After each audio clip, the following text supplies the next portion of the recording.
So it's Christmas time, everybody, but we've come to Portugal because, well, it felt like we needed to do some sort of end of term Christmas special.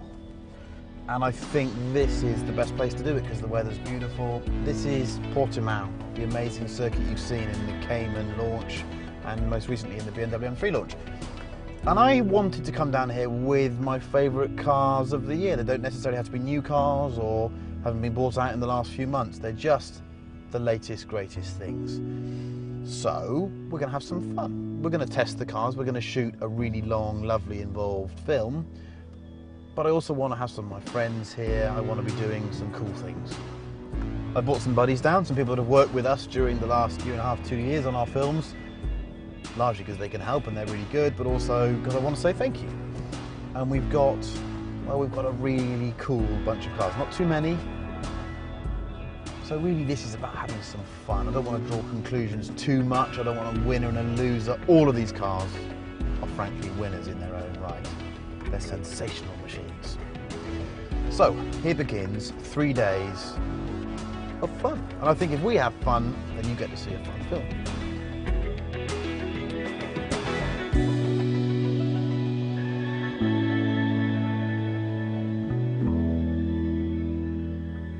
Now tell me you wouldn't want to rag the hell out of that lot.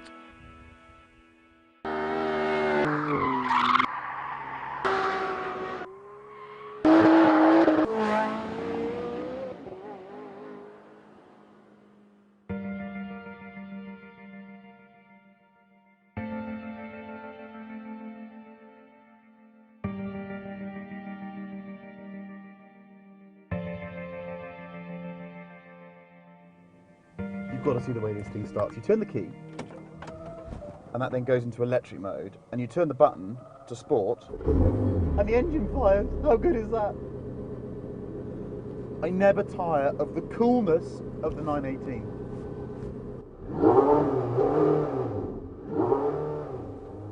So, to get a fast lap, I've got to be in hot lap mode, and then I've got to down the straight go from race hybrid to sport hybrid, because that apparently stalls the rear wing. That means I've got to turn one button and do one thing on a lap, and that's a bit daunting. Imagine being a Formula 1 driver. Bloody hell. Without a doubt, the most surprising of the crazy hypercars. Initially, you just get in it, and even in sport hybrid, it's like a bit of a mind trick because you push your foot onto the throttle and you expect the response of a normal internal combustion engine, and out of nowhere you get this thrust, but the thrust isn't proportional to the noise of the engine. The revs don't rise that much because you're just getting electric torque, which is of course silent torque.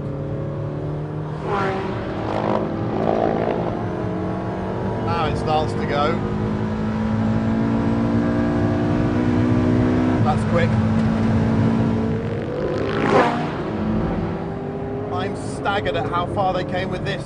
When I first was exposed to it as a concept car, I just thought, what is Porsche playing at? And it felt like it was a project that had been started by a previous boss of Weissach that the others didn't really want to finish.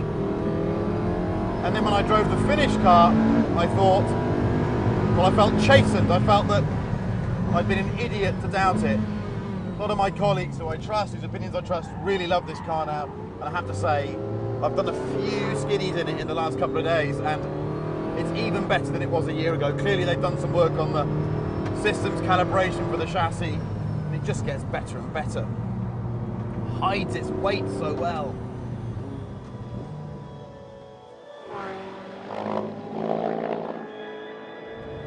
Okay, over the start finish line. Let's go. So we're now into sport hybrid to stall the wing. Back into race.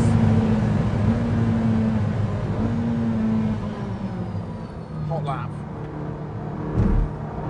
Systems are holding me back a bit there, but even so, it's just mighty. You trim it in, no problem. Just go up a gear early, use the torque to drag you out. Wow. Wow. Wow, wow, wow.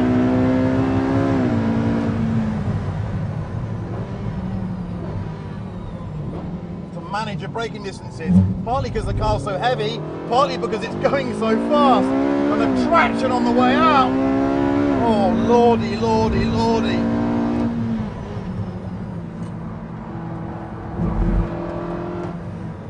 Leave it in third here and just let the torque drag me up the hill, I think. There it goes. Systems are great. I'm just leaning on them. Kind of driving itself in some respects. It's got grit there. Mark Lee, what were you doing driving around the Nordschleife at the speed you were in this thing?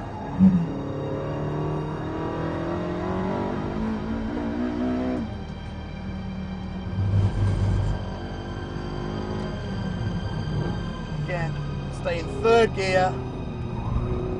Let the systems work for me.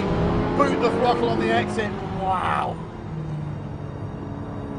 It's another world of thrust, even compared to the F12.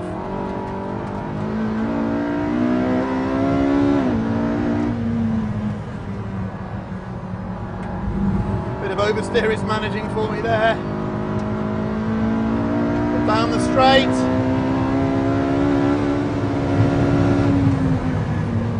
Yeah, that's quite quick. It's just on a 156 dead.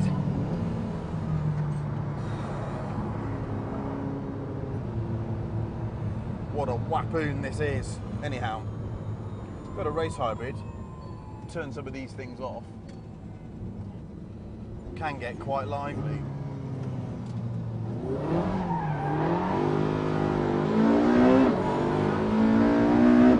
It's not a natural skid car, I'll give you that. Not a natural skid car. Because it hides its mass so well with the systems.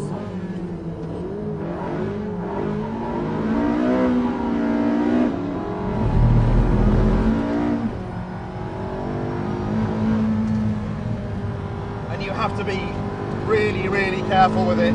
But I like that. I like the fact that I can't just get in it and be a complete wally in it, because it needs some respect.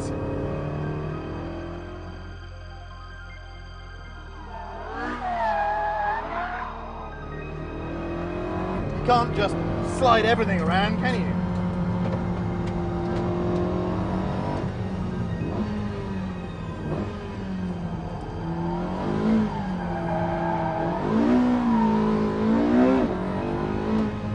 Oh.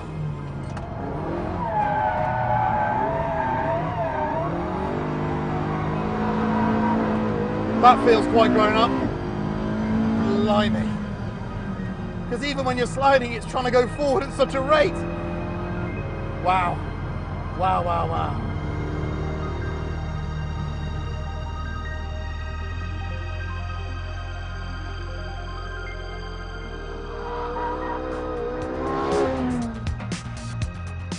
But what you probably want to know is how fast is the 918 against something conventionally crazy fast like an F12? And while we're at it, what does an F12 do to a very fast hatchback like a Megane 275? This is the answer.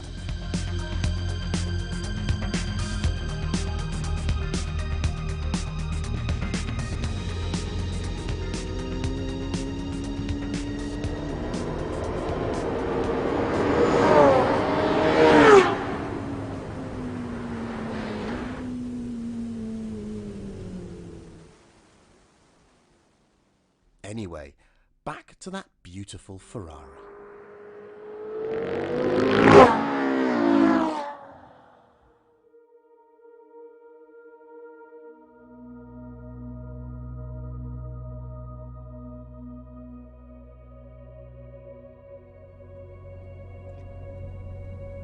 You might remember the first time we drove the F12. We perhaps didn't treat it with the utmost maturity, but we're back at Portimao now. It's a different car, and we're going to do something more. No, we're not. No, we're not. Absolute balls to it. I'm going to just rinse it for a lap, see if I can wreck the tyres.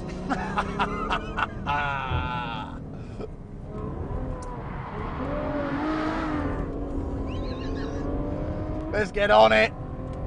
It's the best car, so you have to do just cool stuff with it. Oh my lord.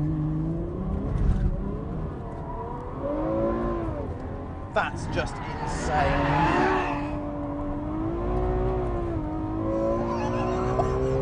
Oh yes! Do you know what? I just think the F12 wins everything. It wins car tests, it wins every argument about everything ever. Speziale or F12? F12. F12 or a lot of money? F12. F12 or Heidi Klum? F12. Just mega.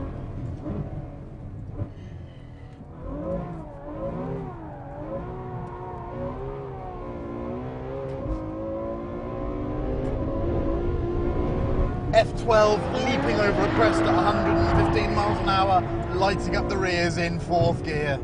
This is just a mighty car.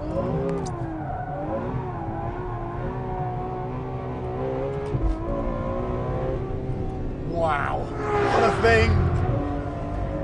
Technically brilliant, quiet, comfortable, a proper GT car, and then when you want it to, capable of abject hooliganry.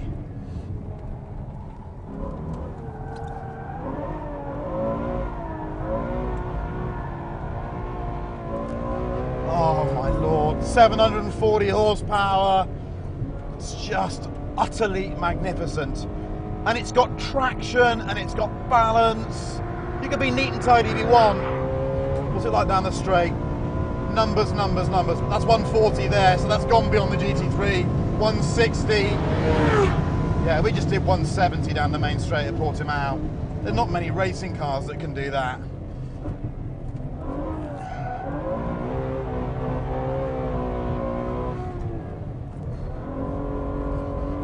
What a thing, guys, what a thing. And this is why it's good me having my own little benign dictatorship here.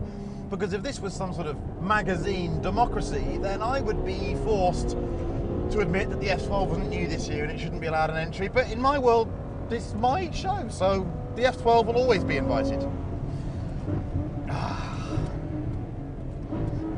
The only thing that can beat an F12 is another F12.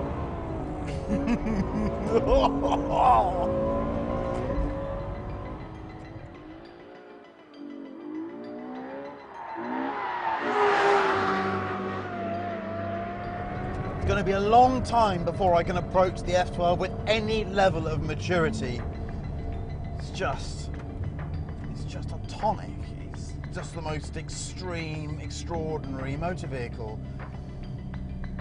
I come back to this analogy, it's just a great big M3. It's got the dynamics, the front engine, the rear wheel drive, the 740 horsepower. Oh, wow.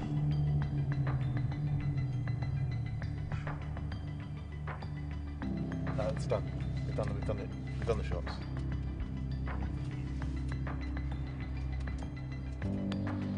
All in the name of battle.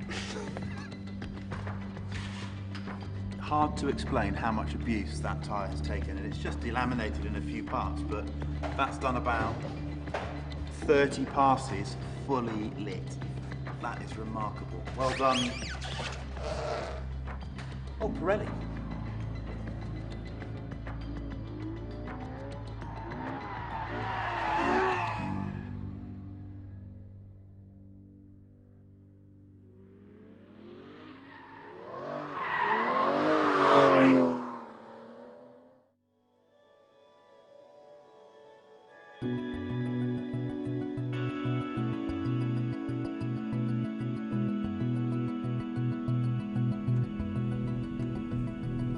Here's a question for you.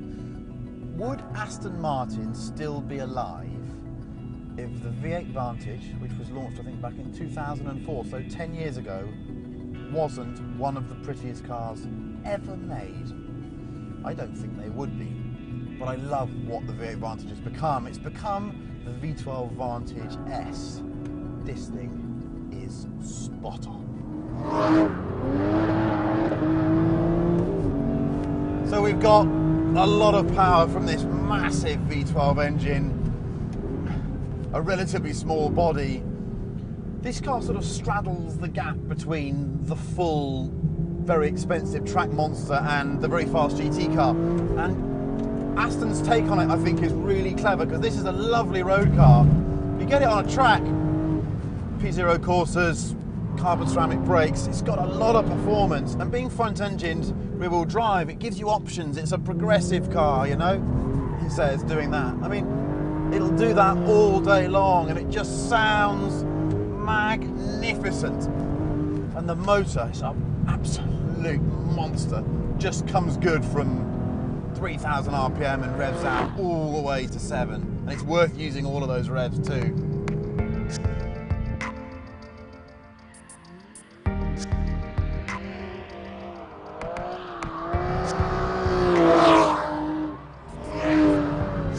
I've had 2 of these this year now, and both of them have had slightly sketchy limited slip differentials that seem to prefer going around right-handers than left-handers.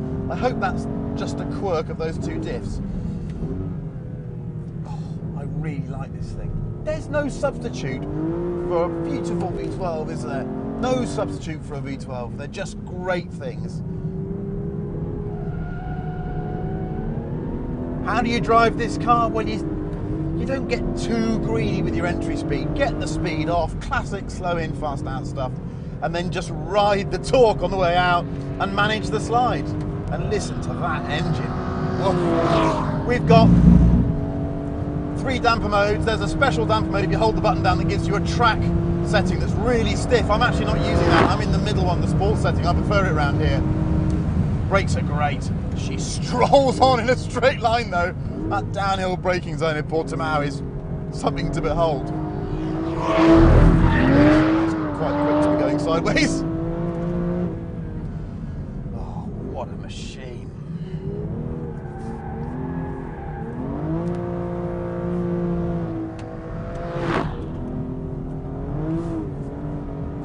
I love it. I absolutely love it. And what about the old 7-speed single clutch hydro whatever active paddle shifty thingy? Do you know what? It would be better with a manual. But once you're up and running, it doesn't matter so much, this paddle shifter. On the track, it's at its best, because the shifts are really quite crisp and fast. And in some respects, it feels more natural than a DSG box. But on the road, I think the car's a bit limited by it on the road.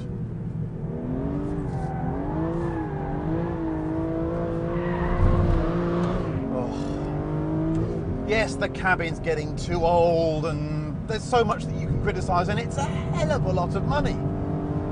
But if you want another front-engine, rear-wheel drive V12 car that looks as good as this, or probably not quite as good as this, you've got to buy an F12. It's double the money. Ooh. Yes. Well done, Aston Martin. I think this is a great, great car.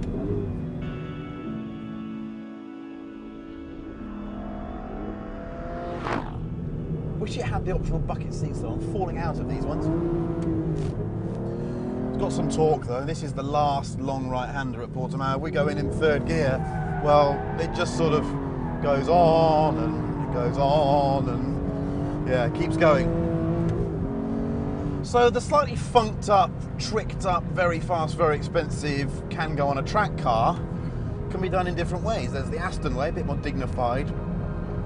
I gather Porsche do one as well.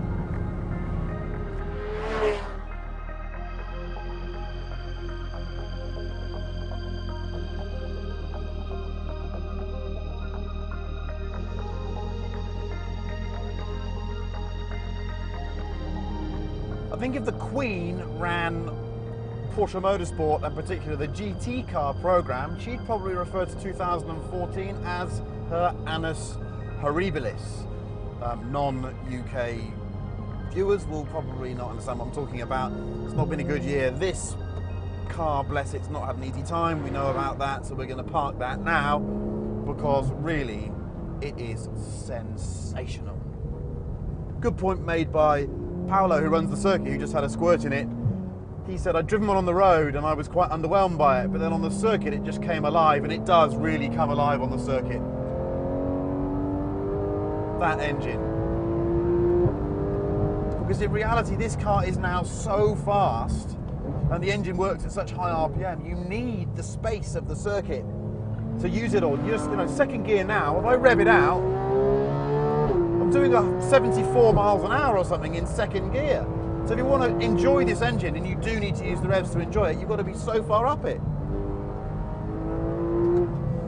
Chassis, mega. That four-wheel steering gives it an agility you don't expect. It just turns. Woo! Listen to that. 9,000 RPM, baby!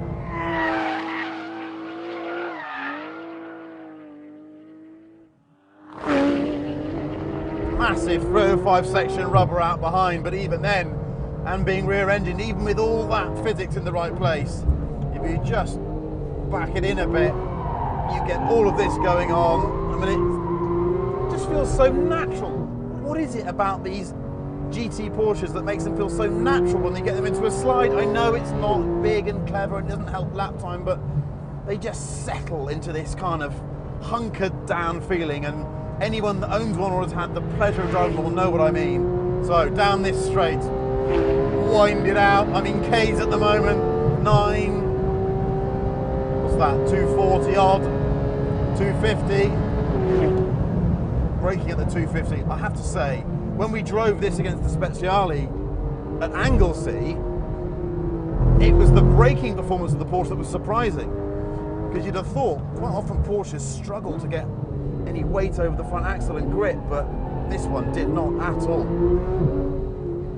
What a car. What a car. It's on the Michelins, this one. They can come with a Dunlop or a Michelin. I think I prefer the Michelin, actually. Gear shift. Would I be having more fun if I had a manual gearbox? I think I would, but around here I'm not missing it as much as I thought I would. And you can pull those little delicate slides, just inching out, or you can just be a complete wally if you want to. It's kind of up to you. Yes, yes, yes, yes, yes. There are no winners in this test, okay? No winners. But if there was to be a winner, I mean, maybe. I just really like this car.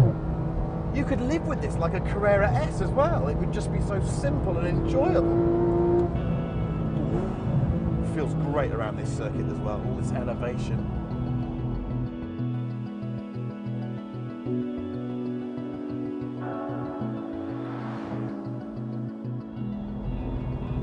And it's still very 911. You just back off the throttle into a corner and you'll get that little rotation that helps you on your way. What an engine. What an engine. So if we just back it in now, you just get a bit of rotation there, catch it with the throttle, and then just ride it out.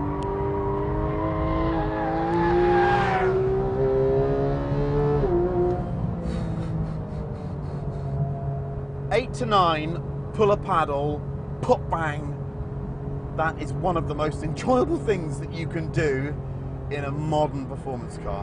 Mega, just mega. Yeah. So would you have that over that? No. No. Definitely not. No, No? I'd have the GT3. Would you have the GT3 of everything? No. 458 for me. Would you? Yeah. You'd have the 458 over the GT3? Yeah. Is that because you're a bit... Italian. No, I was saying... My manhood. Yeah. I think a bright... Hang on a sec. a bright yellow Speciale just says... Gould. So Adam is the youngest here. He's a rally driver. He's quite handy actually. So which one would you have? The one that wants to go least sideways, actually. Which is the... You like that one? I love it. You like that one? The grip. Okay. But downtown, the F12 all day long. The F12 is cool, isn't it? So and cool. the motor on the F12? 740 horsepower. But it doesn't feel as savage as I remember it from. But it's great fun. We actually agree on nothing. Yeah. Normally I'd call rank here and say I'm right, but we're going to settle this another way. We're going to settle it the way lads on tour settle it, which is of course in go-karts. They're going down. Good. You want me to say that? Yeah. No, what's I going to Do you know how wrong you look with that on? I know. You look like some sort of sinister granny.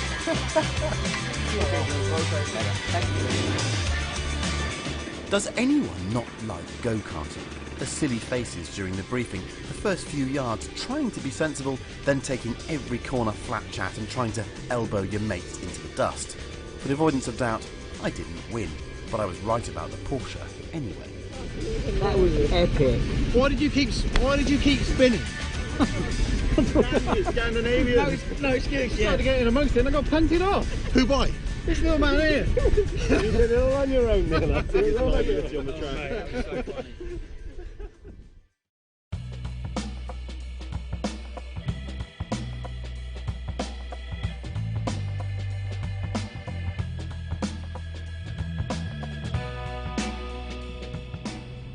Well, we're nothing if not predictable, myself and Neil, because for our Christmas special, we managed to come back to exactly the same circuit that we tested the M3 originally on back earlier in the year, and the car is exactly the same colour and the same specification. I'm sorry about that, I couldn't really do much about it, but this M3 remains an enigma to me because so many people hate on it, and I mean really hate on it, and yet the more I drive it, the more I like it. In fact, some of the guys here are not enjoying the car at all. Let's see if we can explore it a bit more, because some of the comments I've read in other areas of the media suggest that it's really bad on track. But anyhow, I've got all the systems off. I've got the dampers in sport, not the very firmest, the in-between one. The steering's in sport. Let's just do this again. We've done this before, but let's do it again. So one of the comments is it's got a lot of oversteer on turn-in. Not feeling that really. I'm getting some oversteer on the exit because of the torque delivery, but it's an M3, I want that.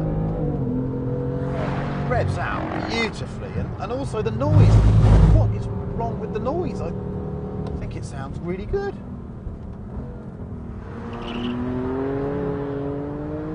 Grip builds up the side of the car nicely. Revs out as well, I mean, God. Earlier on I was just doing some sighting laps with the boys, and we went in this because it's the only four-seater we've got really, and it just mows round at great speed. Okay, it does a bit too much of that probably for its own good, but that's part of the appeal, isn't it? The M3 hasn't been this sort of pure, lightweight, very analogue machine since about 1992, so maybe people need to just get over themselves, I don't know. Certainly if I was in the market for a car of this type, this would be the one I'd have.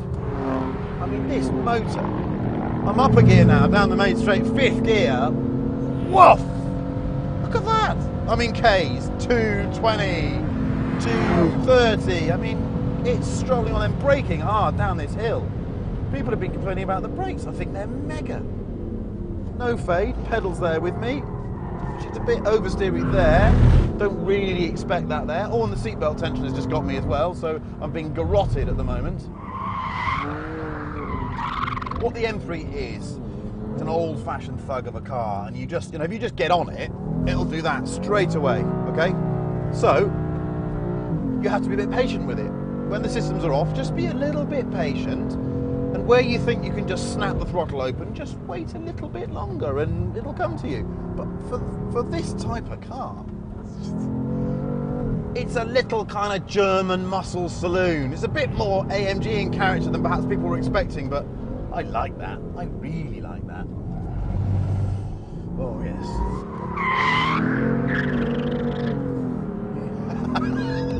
Just a yobbo. It's a yobbo. It's a yobbo, yobbo, yobbo. But we like that in an M3, don't we? Keep going. Great engine, great chassis, great brakes, 4 seats, amazing styling. I have no problem with this car. It's ace. The more I drive it, the more I like it.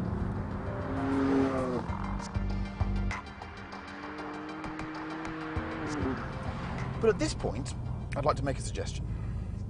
Many people ask me what it's like working with Neil. You don't see Neil much, do you? But Neil's kind of the man behind this stuff. And sometimes we argue because we're a bit like a married couple. We spend too much time with each other.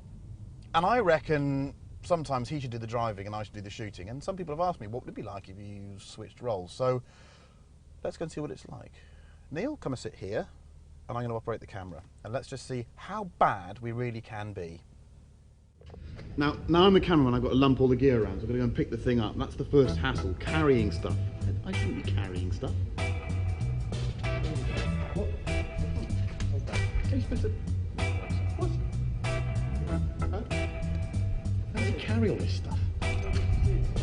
Got any idea what you're doing with that? I've got no idea what I'm doing with this. Absolutely. I know that... I've managed to turn this on. Also, you've thrown me completely, because the last time I used this it had an autofocus then. Now it's got this big bloody grey thing on it. This is not exactly autofocus. Go over that side. Oh, look, mate, I'm in charge of this, not you. You just do it. I got the look. Yeah. The lens is too long. Right. How are you supposed to focus when you go through? Okay, peeps. Come on. Here we go, boys.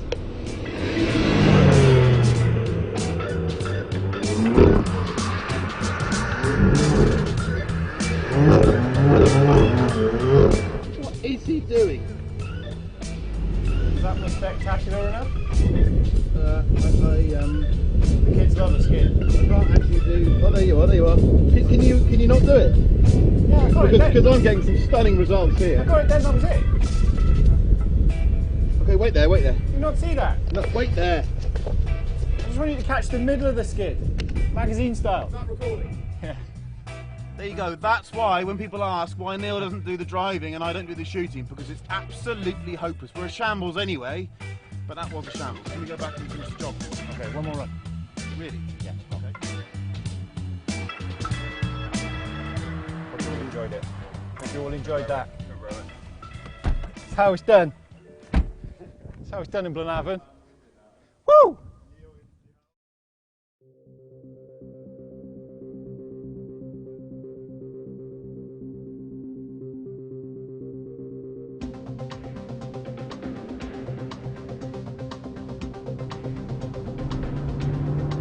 Now there's a bit of artistic license going on here, because I don't quite see how this McGann Trophy R can be a part of my best cars of the year, or the last year and a half. I've never driven it before. But you know what, when Renault releases something called a Trophy R, I just have to get involved with it. I need to get involved with it. It is so special, always. So here it is, and it's not disappointing me at all. So we've got no interior at all. We've got 2 racing bucket Recaros, a steering wheel, 3 pedals, this snappy gear shift, some sticky tyres. It's a recipe for fun.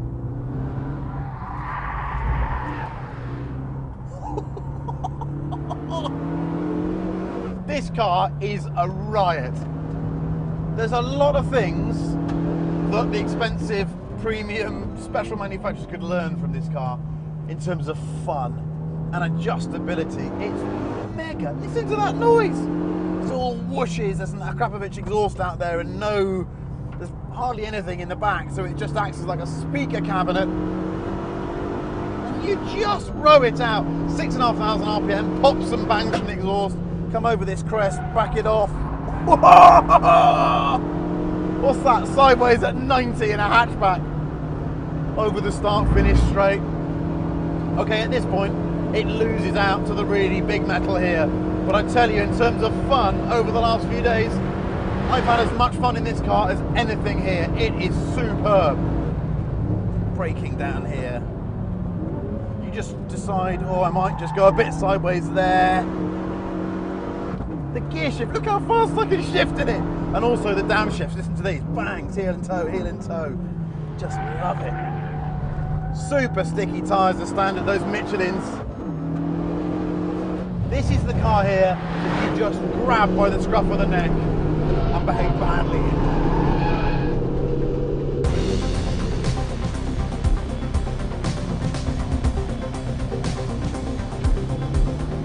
If I have one criticism, it's the brakes. Actually, the rest of the package feels superb. I love the adjustability of the chassis, I love the steering, I love the fact it's got a locking diff that allows me to get on the gas so early.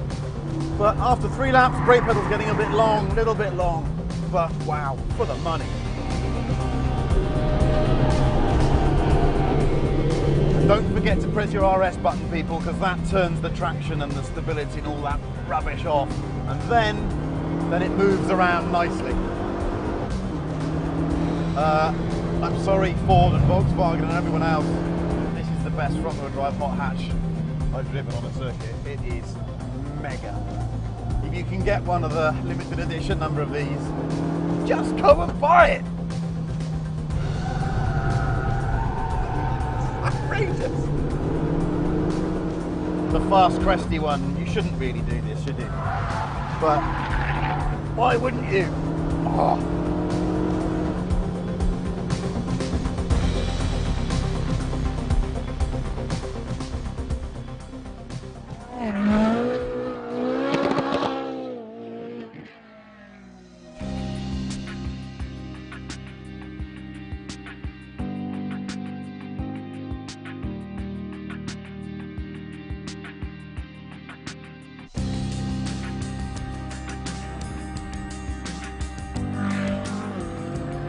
Now with this car, I'm going to leave the systems on for a lap before we do some hoonery, like we do in the normal videos, because the systems are so good, and I kind of want to know how far wide of the mark we were in terms of times earlier in the year with these two cars, i.e. this and the GT3, because that's the great rivalry, isn't it?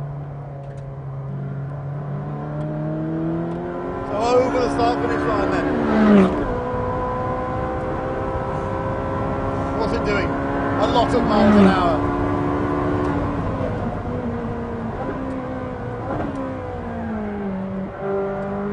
It's just so alive, feels right up on its toes.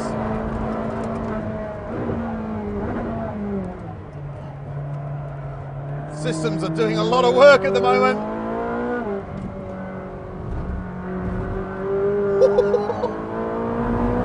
And there's so much torque, you just don't expect it. What a car!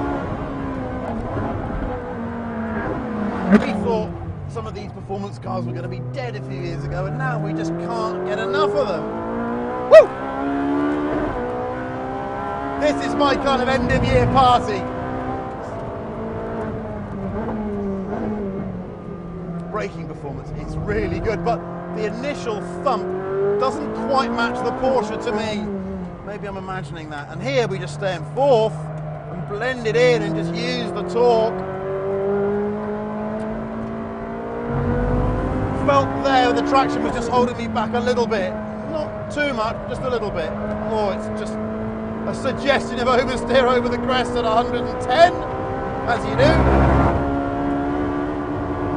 I think that settles it, guys. It's just on a 158. Have a look what the Porsche did. That's mighty. That's really mighty. Okay, tell you what, I can do that thing I like to do where I just turn that little button and it goes off. We like off.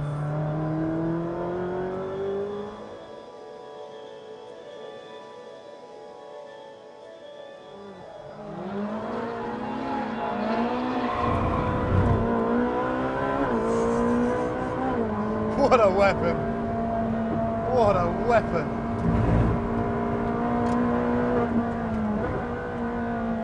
What happens if we back it in here? Oh, that's just heavenly! What about the quick one?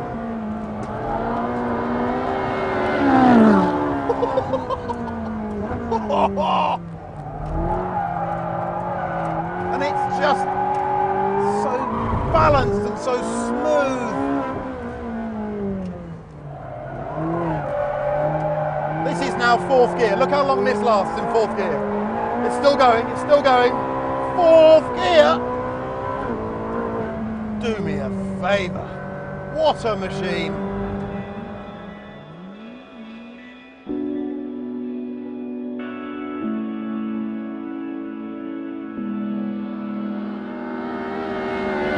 This is why there can't be any winners, because I've just, I don't know, I mean, do you take this or do you, oh. It's an embarrassment of riches. These cars, all of them are so good.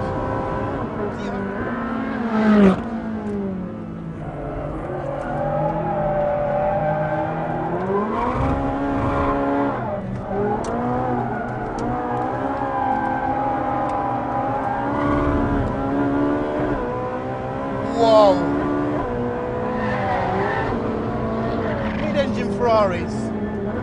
come back to this point, but mid-engine Ferraris are supposed to be horrible, spiky things, and this just isn't.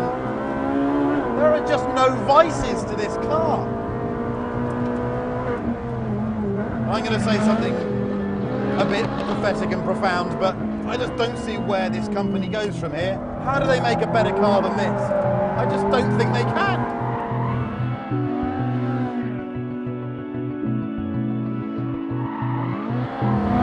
Well, a mid-engine car anyway. Wow.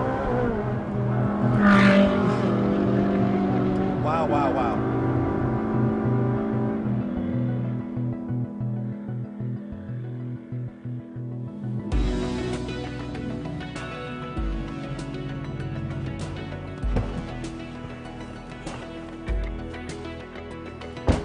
Wow, what a few days. I hope you've enjoyed watching it as much as we enjoyed making it.